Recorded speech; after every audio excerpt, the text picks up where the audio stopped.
আপনারা সবাই জানেন যে বৈষম্যবিরোধী ছাত্র আন্দোলন তারা নতুন রাজনৈতিক দল ঘোষণা করছে। সেই দলের নাম জাতীয় নাগরিক পার্টি। আর সেই জাতীয় নাগরিক পার্টি নতুন রাজনৈতিক দলের ভবিষ্যৎ কেমন হবে তা আমি আজকে বর্ণনা করতে চলেছি। সব মনোযোগ দিয়ে শুনবেন এবং ভিডিওটা শেয়ার করবেন। আমি জানি 5ই আগস্টের পর থেকে আমি অনেকগুলো কথা বলছি। আমি জ্যোতিষী না, কিন্তু যে কথাগুলো বলছি আইডিয়া করে নিজের বিবেক থেকে সবগুলো কথাই মিলছে। যেমন আমি বলছিলাম যে এই সাধারণ ছাত্রছাত্রীদের মাথায় কাঁঠাল ভেঙে খাবে শকুনের দল, খাইছে তো। এই সমন্বয়করা সব ছাত্রছাত্রীদের মাথায় কাঁঠাল ভেঙে খাইছে এবং কি যারা আহত হয়েছে তাদের চিকিৎসার টাকাটাও মেরে খাইছে। এবার চলেন, এই রাজনৈতিক দলের ভবিষ্যৎ কেমন হবে। এই রাজনৈতিক দলের নতুন দলের ভবিষ্যৎ অন্ধকারে ভরপুর। কেন অন্ধকারে ভরপুর? বেশি দিন টিকতে পারবে না। তার কিছু কারণ আমি আপনাদেরকে বলি।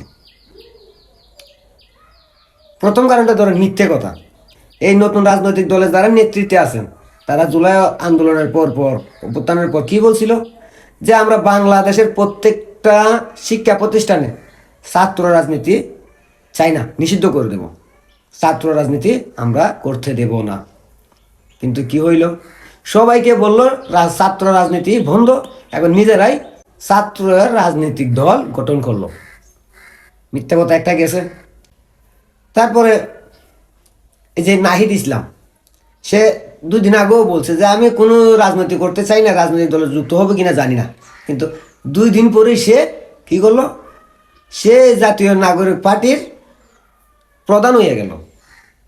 আবার আসিফ মাহমুদ উপদেষ্টা, সে আজকে আবার স্ট্যাটাস দিছে যে আমি নতুন রাজনৈতিক দলের সাথে কোনোভাবে যুক্ত নই।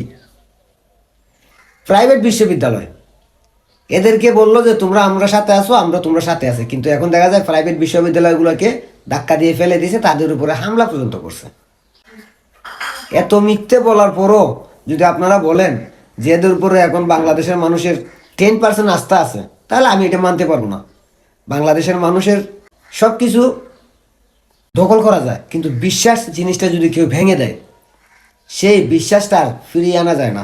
কারণ আমরা বাঙালিরা আবেগী, ইমোশনালি বেশি।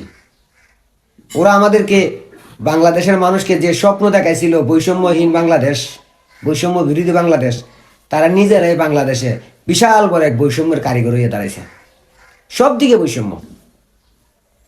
তারা বাংলাদেশের মানুষকে স্বপ্ন দেখাইছিল, ছাত্রছাত্রীদের শিক্ষিত সমাজকে স্বপ্ন দেখাইছিল যে কোটা বিলুপ্ত হবে। সেই কোটা নিজেরাই দখল করে বসে আছে এখন। তারা নিজেরাই এখন কোটার বিনিময়ে সব কিছু করে। তারা বলছিল যে এই বাংলাদেশে সবার সমান অধিকার। এখন আপনারা বলেন তো এরা কোন দিকে সমান অধিকার দিছে? যেমন আহত, যারা আহত হয়েছে জুলাই আন্দোলনে, তাদেরকে নাকি 3 ক্যাটাগরি 4 ক্যাটাগরি ভাগ করে দিছে। মানে ক্যাটাগরি, ভাই সমান অধিকার যদি হয় তাহলে আবার category A category B category C category থাকবে কেন? অধিকার তো সবারই সমান, তাই না? হয়তো কেউ একটু ব্যথা বেশি পাইছে, কেউ একটু কম পাইছে। তাহলে এখানে আবার এই যে বৈষম্যটা এরাই তো তৈরি করে দিল। এখন আহতরা কি এই বৈষম্যটা মানবে? মানবে না তো। এই যে সারা বাংলাদেশের ছাত্রছাত্রীদের সঙ্গে যে বেইমানিটা করলো, ছাত্র রাজনীতি নিষিদ্ধ করার কথা বললে এখন তারা নিজেরাই নতুন রাজনৈতিক দল গঠন করলো। এখন যারা ছাত্র সমাজ, যারা রাজনীতি পছন্দ করে না, তারা কি এটা মাইনে নিবে না। এরপরে ধরেন তারা আসার পর বলছিল বাংলাদেশের দুর্নীতি থাকবে না। তারা নিজেরা এখন কোটি টাকার মালিক। দুর্নীতি ছাড়া কি কোটি টাকার মালিক 6 মাস 7 মাসে হয়ে যায়? হইতে পারে না তো। এগুলো কি মানুষ বুঝে না? সবই বুঝে। আসল কথা হচ্ছে এই রাজনৈতিক দলটা ডক্টর ইউনূসের একটা মাস্টার প্ল্যান। 2007 সালে উনি যখন নতুন রাজনৈতিক দল করছিল, কইরা আবার এটার বাদও দিয়ে দিছিল, তখনও সেম নামই ছিল, নাগরিক সমাজ ছিল, আর এখন হচ্ছে নাগরিক কমিটি। তো এটা ডক্টর ইউনূসের একটা মাস্টার প্ল্যান। আর সবচেয়ে বড় কথা হইলো ভাই, একটা রাজনৈতিক দল গঠন করতে কোটি কোটি টাকার প্রয়োজন। এই ছাত্ররা এত কোটি টাকা পাইলো কই ভাই? এই রাজনৈতিক দল গঠন করতে যাইয়া কোটি কোটি টাকা পাইলো কই? কে দিছে এদেরকে টাকা? এরা এত টাকার মালিক হইলো কিভাবে?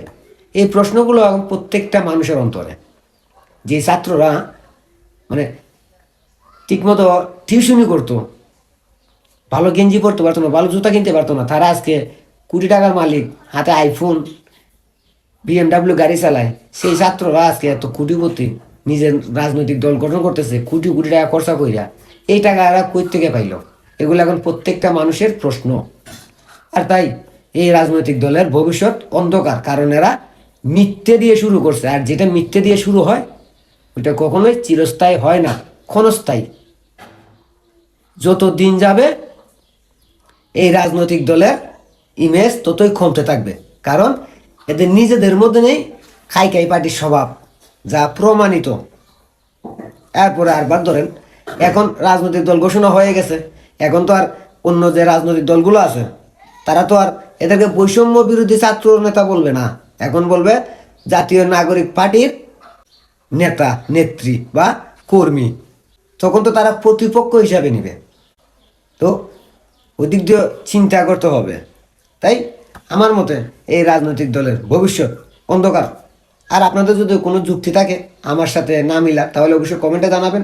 আমি যে কথাগুলো বলছি এগুলা কি হবে নাকি হবে না, আপনার যুক্তি, আপনার জ্ঞান, আপনার পরামর্শ দিবেন, আমি দেখব আপনাদের সঙ্গে আমার মিলে কিনা। সব ভালো থাকবেন, সুস্থ থাকবেন, আর নিজের দেশকে ভালোবাসবেন, নিজের দেশের মানুষকে ভালোবাসবেন, নিজেকে সেফ রাখবেন। আল্লাহ হাফেজ।